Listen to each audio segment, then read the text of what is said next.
will be one of the most important video, and you really have to pay attention on this video, because if you do this right, most likely you will accomplish 50% minimum of what you set to do in life. And if you don't take this exercise seriously, most likely you will reach at 55 wondering, why didn't I accomplish my financial goals when there are other people who are able to be. So it's super important. Okay, and tonight's session is all about understanding and discovering what is your why and how much would your why cost.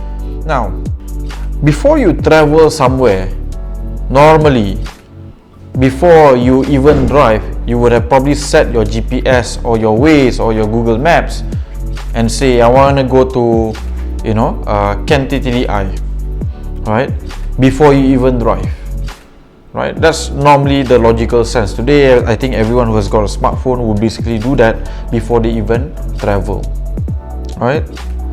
And if you go to work, and if you are working as of today, right, typically at the beginning of the year, your boss will come to tell you, this is the target for this year, right? And this is basically what we need to do to go and accomplish this target, correct?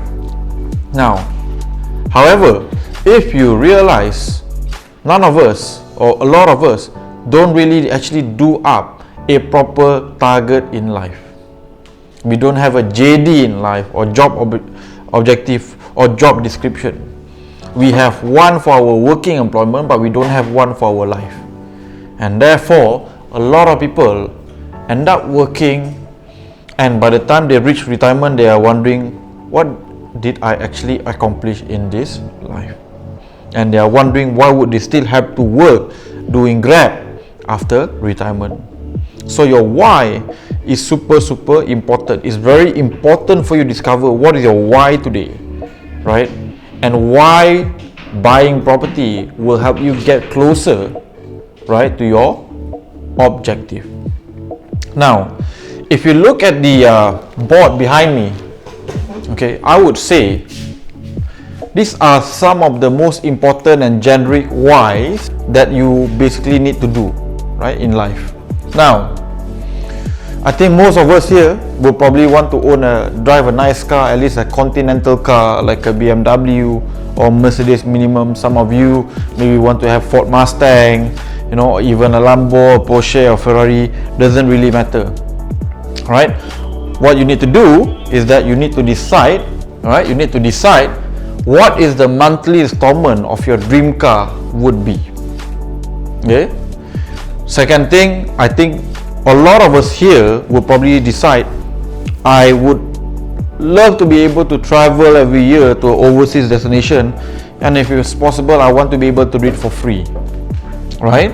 So therefore, you need to basically allocate a monthly budget of travel, for example, and let's say in this particular case, a continental car and travel, you want to have a minimum 8,000 per month allocated for these two purposes, right? And then you got more of a long-term goal like children education, dream house, sum of money that you need upon retirement, and normally to quit your job, you need to cover all of your expenses, which means you have to have minimum 8,000 per month here, right? So, you need to establish what is your short-term why, which is here, what do you need every month, and then you also need to establish what is your long-term why. What is the value of your why? Because if you don't even understand what is your why, what is the value that you need to accomplish, the question of what kind of property you should buy is irrelevant. Because if you buy a landed property in Semenyih and you are targeting the property to give you a monthly cash flow that allows you to go and get a free car, it's not going to happen. Because why? The landed property in Semenyih will be 3,000 per month installment and your rental is 900. Your negative cash flow by 2001. It will not help you get a free car or a free travel, right? So what you buy must be fully aligned to your why, right?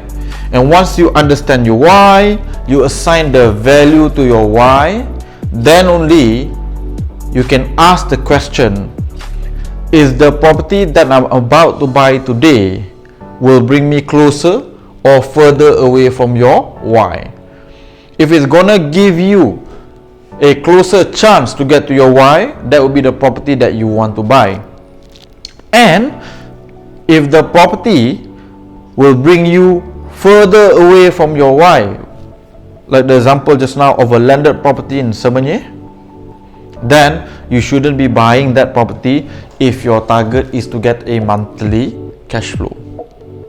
Okay, so this is why the why that you have, you must have super clarity, super clear about what you want to accomplish out of this. You want to know where you are today versus your goal, which is your why, right? If you have an annual net worth today, and here you have a target of, let's say, 6 million, yes?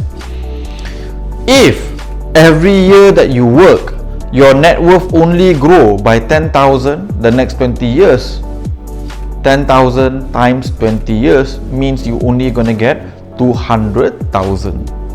200,000 is nowhere near your 6 million ringgit target, and therefore you need to change what you are doing today to make sure that you have a reasonable chance of getting to your goal.